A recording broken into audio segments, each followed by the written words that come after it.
Boa tarde, turma, sétimo ano A e sétimo ano B. Aqui quem fala é a professora Edna Teixeira, da Escola de Ensino Fundamental, professora Raimunda Lacerda Damião. Vamos para mais uma aula de matemática. Vamos dar continuidade ao conteúdo sobre o conjunto dos números racionais. Só para relembrarmos, certo? Dar um reforço. O que é exatamente os números racionais? São todos os números que são representados na forma decimal. São números que podem ser escritos na forma de fração. Certo? Então, todo número que você pode colocar ele na forma fracionária, certo? Ele é um número racional. Temos aqui, os números naturais. São números racionais? Sim. Os números naturais, eles podem ser colocados na forma de fração. Os números inteiros, também ele está contido dentro do conjunto dos números racionais, que ele pode ser colocado na forma de fração. Então, para ficar mais fácil vocês compreenderem, tá aqui novamente um conjunto, Esse centro aqui, o conjuntinho aqui do meio, são os números naturais. Depois temos aqui, os inteiros. E depois temos os racionais. Quer dizer o quê? Todos os naturais, eles são inteiros, certo? E os naturais, que está dentro do conjunto dos números inteiros, eles são racionais, certo? Todo número inteiro, observa aqui, todo número inteiro, ele é natural? Não. Mas todo natural, ele é inteiro. Observe que os naturais, eles estão dentro do conjunto dos números inteiros, certo? Essa é a diferença que vocês têm que entender, ok? Vamos frisar hoje alguns tópicos. Certo? Um deles é a representação de números racionais em uma reta numerada, que é bem simples, né? Quando é que eu sei que um determinado número racional, ele pertence aonde numa reta numerada? Por exemplo, 1/2. Onde é que fica essa fração numa reta, 1/2? Se surgir dificuldade, basta você fazer a divisão, não é isso, Deixa eu apagar aqui.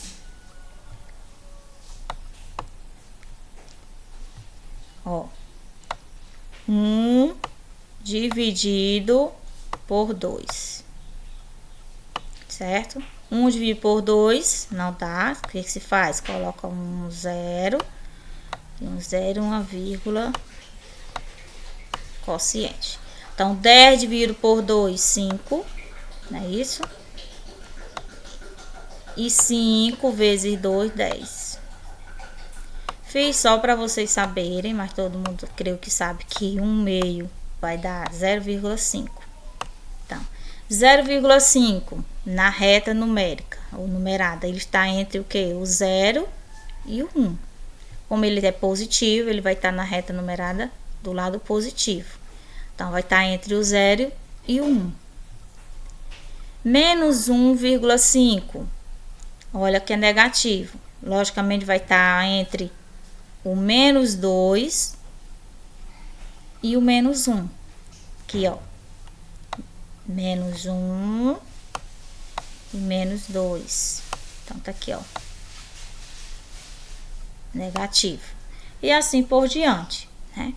É só lembrar que sempre entre dois números racionais vai existir outros números racionais, ok? Vamos para mais um tópico, que é o módulo ou valor absoluto de um número racional. Essa palavra módulo ou valor absoluto não é desconhecido para vocês, porque a gente já estudou lá no 6º ano o que é módulo ou valor absoluto, só que a gente estudou de um número natural. No caso aqui vai ser um número racional. Então, o que diz, Para encontrar o módulo de um número, basta analisar a distância que este número se encontra da origem. Da origem que se fala, gente, é a origem do meio, que é o ponto zero, né? O resultado de um módulo representa sempre um valor positivo. Quer dizer o quê? Todo módulo, resultado de um módulo ou valor absoluto, ele será um número positivo. Temos aqui, ó, esse símbolozinho aqui do lado, 2 tracinhos, representa módulo. Então, módulo de menos 3 sobre 4. Vai ficar o quê? Uma fração positiva. O que falou bem aqui? O resultado de um módulo resulta sempre em um número positivo. Certo? Então, outro exemplo, módulo de menos 6, mais 6. Você não colocou o sinal de mais. Quando não se tem o sinal de mais, representa que o número ele é positivo, certo? Módulo de 5,4, positivo, ele não vai mudar nada, ele vai permanecer 5,4 positivo. Compreendido?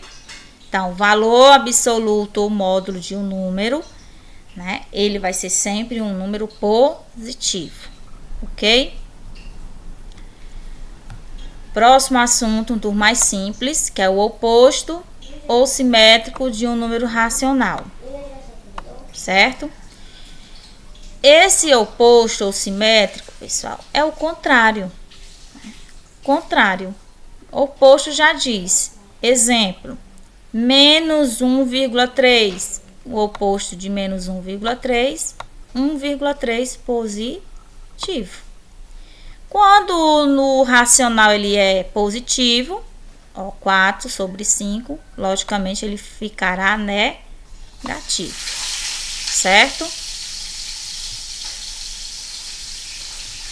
Vamos para mais um tópico, comparação de números racionais.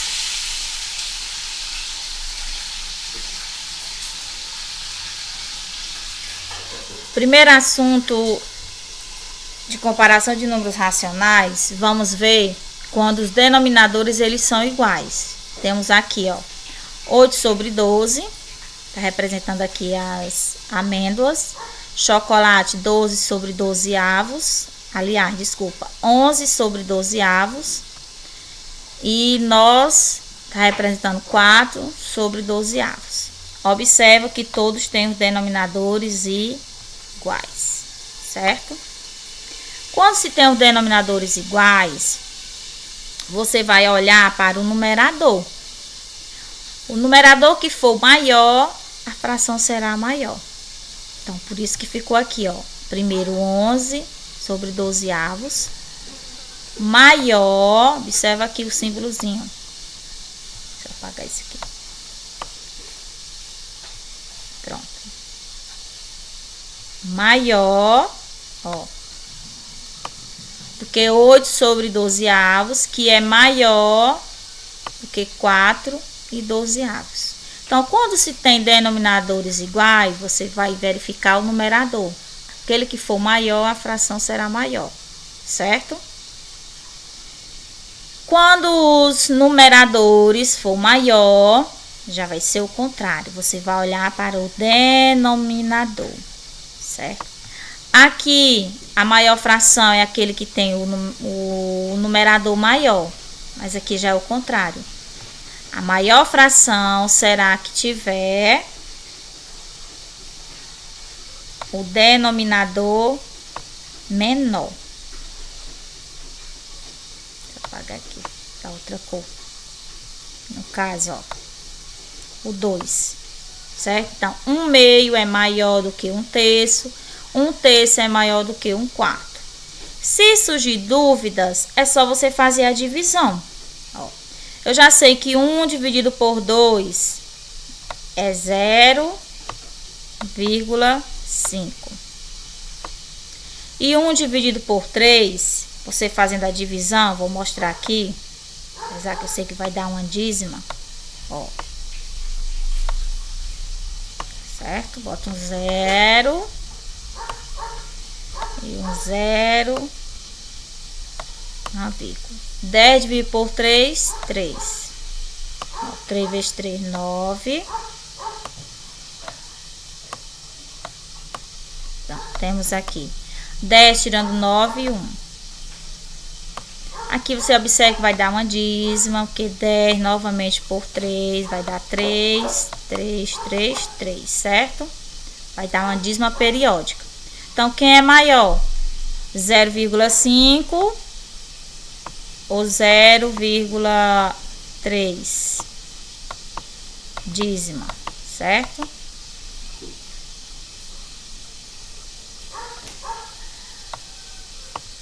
Borracha. Pronto. Maior no caso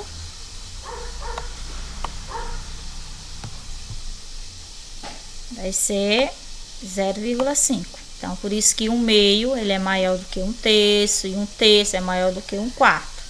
Ó, numeradores iguais, o maior será quem tiver o número aqui, ó, o número com menor denominador, ok?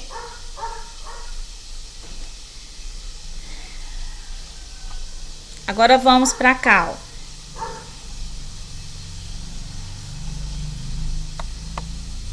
Cobriu aqui um pouco, mas dá pra gente explicar. Em forma de fração, com denominadores e numeradores diferentes. Como é que você faz essa resolução? Como é que eu sei quem é maior ou menor? Certo? Tem várias maneiras de descobrir quem é maior. 1/4 ou 3/2. Você pode usar fazendo a divisão, transformar ele em um número decimal.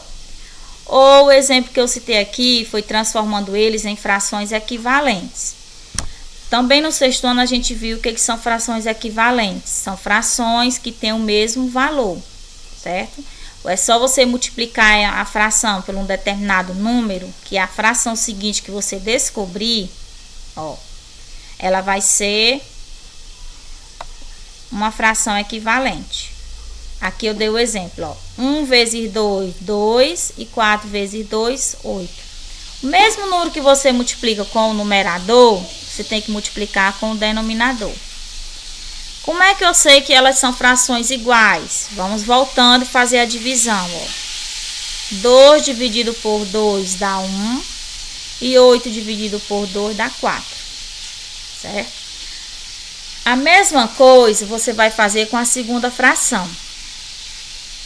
Ó, 3 vezes 4, 12 e 2 vezes 4, 8. Mas por que eu frisei exatamente aqui o número 4 e aqui eu frisei o número 2? Aqui eu frisei o número 4 porque, como a gente quer saber quem é a fração maior, né, nós estamos tentando igualar ela com denominadores iguais. Então, aqui, se eu descobrir 2/8, então, qual é o número que eu vou multiplicar o denominador 2 para dar aqui o número 8? É o número 4. É só você fazer a divisão também, né? 8 dividido por 2, 4. Então, o número que eu vou multiplicar aqui vai ser o número 4. Ó. Então, todos os dois vou ter que multiplicar pelo número 4. 3 vezes 4, 12 e 2 vezes 4, 8. Então, vamos para cá. Deixa eu repetir aqui, ó. 1/4. E aqui 3/2. Observa que eles estão com denominadores iguais, ó. 8 e 8. Quando se tem denominadores iguais, a gente acabou de ver. Quem é o maior? É aquele que tem o numerador maior. Então, quem tem o numerador maior aqui, né? O 12. Pertence à fração 3/2. Ou seja, 3/2 é maior do que 1/4. Eu não tenho dúvidas ainda de como transformar em frações equivalentes, para mim poder igualar com denominadores iguais e verificar quem é o maior. Posso fazer na forma da divisão, transformando essas frações em forma decimal? Pode. Vamos fazer aqui. 1 dividido por 4. Coloco um 0, né? E aqui também um 0, uma vírgula no quociente. 10 dividido por 4, 2. Que é o número mais próximo que eu multiplico. 4 vezes 2, 8. Não é isso? Já pode fazer direto, ó. 10 tirando 8, 2. 2 não dá para dividir por 4. Coloco-se novamente aqui um 0. Vamos ter aqui um número decimal exato, né? Que a gente viu na aula passada, ó. 20 dividido por 4, 5. 5 vezes 4, 20. Subtraindo, 0. Certo? Então, aqui nós temos 1 dividido por 4. Temos um decimal 0,25. Vamos fazer agora 3 dividido por 2. 3 dividido por 2 vai dar quanto? Dá 1, não é isso? 2 vezes 1, 2. Ficou muito distante aqui, mas não tem problema. 3 tirando 2, 1. Se você quiser continuar, pode continuar. Mas você já viu, ó, que aqui nós temos já o número 1 inteiro. E aqui nós temos 0. Então, logicamente, quem é maior? 3 dividido por 2 é maior do que 1 dividido por 4. Mas vamos finalizar aqui, ó. 1 não dá por 2. Vou colocar aqui um 0. E aqui vai uma vírgula, não é isso? Então, 10 dividido por 2, 5. 5 vezes 2, 10. Pronto. Temos 1,5, metade. Então, gente, ó. Por isso que 3 sobre 2 é maior que 1,4. Certo? Essa parte aqui de transformar, gente, ó. Bem aqui, ó, de transformar em frações equivalentes. Quem conseguir relembrar, a gente estudou lá no 6º ano, você pode fazer assim também. Ela é mais rápida, você já descobre, ó, o denominador igual, já faz a comparação. Quando se tem denominadores iguais, a maior fração vai ser aquela que tem o numerador maior. E aqui, para finalizar, bem simples, né? Comparação de número decimal, que eu já acabei de detalhar aqui, ó. 3,4 e 3,7. Temos 3 e 3, o inteiro é igual. Vamos ver para a parte decimal. Quem é maior, o 7 ou o 4? O 7. Então, logicamente, 3,7 é maior do que 3,4. Mesma coisa, 2,23 e 2,32. 2 é igual a 2. Quem é maior, o 23 ou 32? 32, certo? E assim por diante. Então, finalizamos aqui mais uma aula de matemática, ok? Vamos aguardar agora a próxima aula. Tenha uma boa tarde. Aqui é só uma síntese, gente, que eu acabei esquecendo. Aqui é só uma síntese, um resumo, certo? Um resumo da minha aula, da explicação. Vai servir para você dar uma lida, certo? Tirar alguma dúvida, esquecer alguma coisa, é só ir aqui nessa síntese, ok? Tchau, tchau.